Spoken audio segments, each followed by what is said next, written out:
환희의 신비 1단 마리아 예수님을 잉태하심을 묵상합시다. 묵주기도는 하느님께서 마리아를 부르시는 환희의 신비로 시작됩니다. 하느님은 부르시는 분입니다. 하느님은 아담을 생명애로 부르셨습니다. 6일간 창조하신 세상의 모든 것을 선물로 주셨습니다. 하느님은 선악과를 따먹지 말라는 명령으로 믿음과 순명의 길로 아담을 부르셨습니다.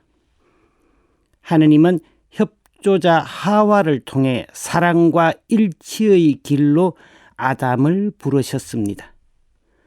죄를 짓고 나무 그늘에 숨어 있는 아담과 하와를 하느님이 또 부르셨습니다.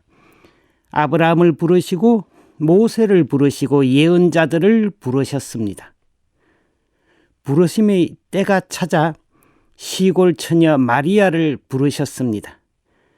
시골 처녀 마리아가 가브리엘 대천사의 인사말을 들었습니다.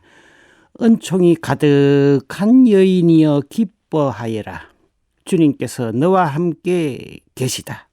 갑자기 집 안으로 들어온 천사를 보고 몹시 놀란 마리아에게 천사는 다시 두려워하지 마라 마리아. 당신께서는 성령으로 잉태하여 하느님의 아들을 낳을 것입니다. 이름을 예수라고 하십시오 하였습니다. 충만하신 하느님의 현존 앞에 사람이 느끼는 감정은 두려움입니다. 그래서 천사는 늘 이렇게 전합니다. 두려워하지 마라. 부활하신 예수님의 말씀도 이러합니다. 두려워하지 마라. Do not be afraid. 두려움과 불안은 다릅니다. 불안은 막연하지만 두려움은 대상이 눈앞에 있습니다. 하느님의 현존을 눈앞에 강하게 체험하니 두려워지는 것입니다. 두렵다는 것은 제대로 하느님을 만났다는 증거입니다. 하느님을 체험하기를 원하면서도 조금씩 꺼려지는 것은 두려움 때문입니다. 처녀에게 아기 잉태라니. 집안의 명예를 더럽혔다고 혼전 임신한 처녀를 죽이는 명예살인이 지금도 있는데 그 당시에는 더욱 심했습니다. 이 몸은 주님의 종입니다. 지금 말씀대로 저에게 이루어지기를 바랍니다. 라는 대답이 처녀 마리아의 입에서 곧바로 나왔겠습니까? 하느님의 뜻이 제 안에서 이루어지소서. 예, 제가 처녀지만 아기 낳겠습니다 하고 말하는 순간 동네 사람들이 던지는 돌에 맞아 죽을 수도 있는데 말입니다. 책을 읽을 때 글자만 읽는 것이 아니라 행간을 읽어야 하듯이 마리아의 마음이 되어서 천사의 말을 들어보아야 합니다. 공감 능력이 있어야 합니다. 저녁에 당신에게라는 책에 나오는 내용입니다. 두 딸이 있었습니다. 같은 엄마의 딸이지만 큰딸은 길거리 캐스팅 제안이 들어올 정도로 예뻤고 둘째는 예쁘지 않아서 항상 언니 앞에서 자신감을 잃었습니다. 사귀던 남자에게서 지독한 말을 듣고 상처도 크게 받았습니다. 남자친구에게 용모 때문에 상처를 받은 이후 둘째는 알바를 시작하고 돈을 모았습니다. 어느 날 둘째가 식탁 위에 봉투를 올려놓았습니다. 엄마, 내일 나랑 성형외과에 같이 가요. 엄마는 드디어 올 것이 왔다고 생각했습니다. 얼마나 자기 얼굴에 속상했으면 성형하려고 아르바이트를 했을까? 하기야 지금까지도 잘 참아냈지. 언니는 그럴 줄 알았다는 표정이지만 엄마는 엄마입니다. 엄마는 둘째 때문에 가슴이 짠했습니다. 그런데 둘째가 이런 말을 합니다. 엄마, 내일은 화장하지 마. 그래야 성형이 잘 되니까. 엄마는 깜짝 놀랐습니다. 사실 엄마의 얼굴에는 흉터가 있었습니다. 처녀 때 성형하려고 했지만 무서워서 못했고 돈이 없어 못했습니다. 그래도 얼굴의 흉터를 보지 않고 결혼해준 착한 남자가 있어 결혼했고 2딸 낳고 살다 보니 얼굴의 흉터가 익숙해졌습니다. 그런데 둘째는 엄마의 흉터를 항상 자기 상처처럼 안타까이 여겼고 남자친구가 얼굴이 못났다 탓할 때 그때마다 엄마가 생각났던 것입니다. 엄마가 얼굴의 상처로 얼마나 힘들었을까. 그리고 둘째 딸은 엄마에게 이렇게 말합니다. 얼굴이 예쁘지 않아서 좋은 것도 있네. 다른 사람의 상처를 유심히 보게 되니까. 이 공감의 마음으로 마리아의 남편 요셉의 마음도 살펴보겠습니다. 하느님은 마리아의 약혼자 요셉도 부르셨습니다.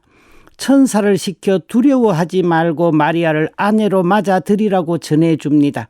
마리아의 몸에 잉태된 아기는 성령으로 말미암은 것이라고 전해줍니다. 과연 요셉이 천사의 이야기에 기뻐하기만 했을까요? 아싸! 잠에서 깨어난 요셉이 주님의 명령대로 마리아를 아내로 맞아들이기까지의 고민을 생각해 봐야 합니다. 어째서 왜 하필 다른 처녀도 많은데 왜 마리아일까? 고민으로 몇 날 밤을 하얗게 지새우는 요셉의 마음을 묵상해 봅니다. 신앙은 내가 죽고 하느님의 뜻이 사는 것입니다. 신앙은 자기를 죽이는 것으로 시작됩니다. 당신이 천주교인이요? 라는 포졸의 물음에 그렇소. 나는 천주교인이요. 라고 응답한 순간부터 김대근 신부에게는 고난의 가시밭길이 시작되었습니다. 아담과 하와를 부르시고 모세와 마리아를 부르신 하느님께서 나도 이 세상에 부르셨습니다. 나를 이 세상에 내신 하느님의 뜻은 무엇일까를 생각해 봅니다. 만약 하느님의 뜻이 내 뜻과 다르면 나는 어떻게 해야 합니까? 하느님을 떠날까요? 마리아처럼 주님의 종이오니 그대로 제게 이루어지소서라고 대답하기까지 얼마나 많은 시간이 필요할까요? 하느님을 믿고 예수님을 따르는 신앙의 길에서 내가 가장 두려워하고 있는 것은 무엇일까를 묵상해 봅니다. 나의 고통에, 나의 기도에 침묵하시는 하느님인가요? 아니면 십자가를 지라는 부담스러운 명령인가요? 눈에 보이지도 않는 끊임없이 당신이 내 인생의 주인이시라는 하느님을 받아들일 용기가 있는지 생각해 봅니다. 하느님의 영광을 위하여 내 시간과 돈, 내 인생을 봉헌할 수 있는 그러한 용기를 청합니다. 은총이 가득하신 마리아님, 성모송 기도를 10번 합니다.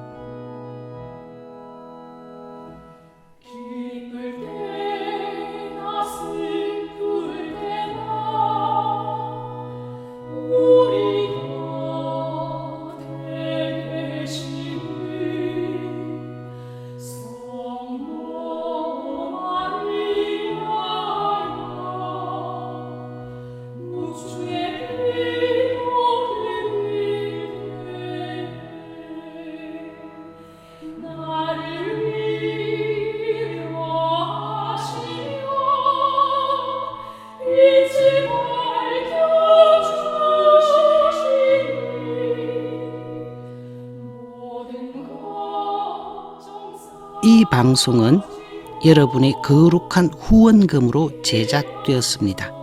하느님 보시기에 아름다운 세상을 가꾸시는 여러분, 하느님 주시는 축복 많이 받으세요.